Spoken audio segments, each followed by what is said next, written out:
లేదంటే ఐసీసీ మీకోసం క్యాలెండర్ ను ముందే బ్లాక్ చేసింది. ఒకటి కాదు, రెండు కాదు, ఏకంగా 9 పెద్ద ఐసీసీ టోర్నమెంట్లు వచ్చే 5 సంవత్సరాల్లో క్రికెట్ అభిమానులకు లాడ్చి పడబోతోంది.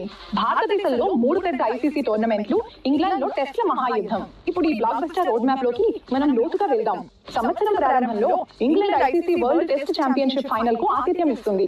తర్వాత అసలైన బ్లాక్ బస్టర్ రాబోతుంది. సౌత్ ఆఫ్రికా, జింబాబ్వే మరియు నమీబియాలో మెన్స్ ఓడిఐ వరల్డ్ కప్ జరుగుతుంది. ఈసారి 14 జట్లుంటాయి. సూపర్ సిక్సెస్ ఫార్మాట్ మళ్ళీ వస్తుంది. 2003 తర్వాత తొలిసారి టోర్నమెంట్ సౌత్ ఆఫ్రికాకు తిరిగి వస్తుంది. ఈ సంవత్సరం మళ్ళీ ICC men's T20 world cup వస్తుంది. దీనికి న్యూజిలాండ్ మరియు ఆస్ట్రేలియా ఆతిథ్యం ఇస్తాయి. ఆస్ట్రేలియాలో పెద్ద గ్రౌండ్స్, న్యూజిలాండ్ లో చిన్న బౌండరీలు, పేస్ మరియు బౌన్స్ బౌలర్లకు ఇది జాక్పాట్ లాంటిది. మళ్ళీ ఇంగ్లాండ్ లో వరల్డ్ టెస్ట్ ఛాంపియన్షిప్ ఫైనల్ జరుగుతుంది. ఇంగ్లాండ్ వరుసగా రెండోసారి WTC ఫైనల్ కు ఆతిథ్యం ఇస్తుంది. ఆ తర్వాత ఇండియా 2029 లో ఐసీసీ ఛాంపియన్స్ ట్రోఫీకి ఆతిథ్యం ఇస్తుంది. ఇక్కడ కేవలం 8 జట్లు మాత్రమే ఆడతాయి కాబట్టి ప్రతి మ్యాచ్ ఫైనల్ లా ఉంటుంది. ఇక్కడ ఈజీ గేమ్స్ ఏవీ లేవు. Tournament ICC T20 world cup ఈసారి ఐర్లాండ్, స్కాట్లాండ్ మరియు ఇంగ్లాండ్ ఆతిథ్యం ఇస్తాయి. ఐర్లాండ్ మరియు స్కాట్లాండ్ కు తొలిసారి ఇంత పెద్ద ఐసీసీ ఈవెంట్ కు ఆతిథ్యం ఇవ్వడానికి అవకాశం లభిస్తుంది. WTC ఫైనల్ లో మళ్లీ టెస్ట్ క్రికెట్ కిరీటం ఇంగ్లాండ్ లోనే నిర్ణయించబడుతుంది.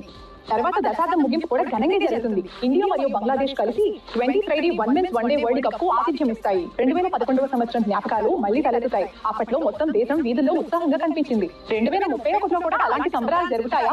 అయితే 2031 వరకు 3 T20 world cup, 2 one day world cup, 1 champions trophy మరియు 3 WTC ఫైనల్స్ జరగబోతున్నాయి. మీరు ఎక్కువగా ఏ టోర్నమెంట్ కోసం ఎదురు చూస్తున్నారు? 2 కామెంట్స్ లో చెప్పండి.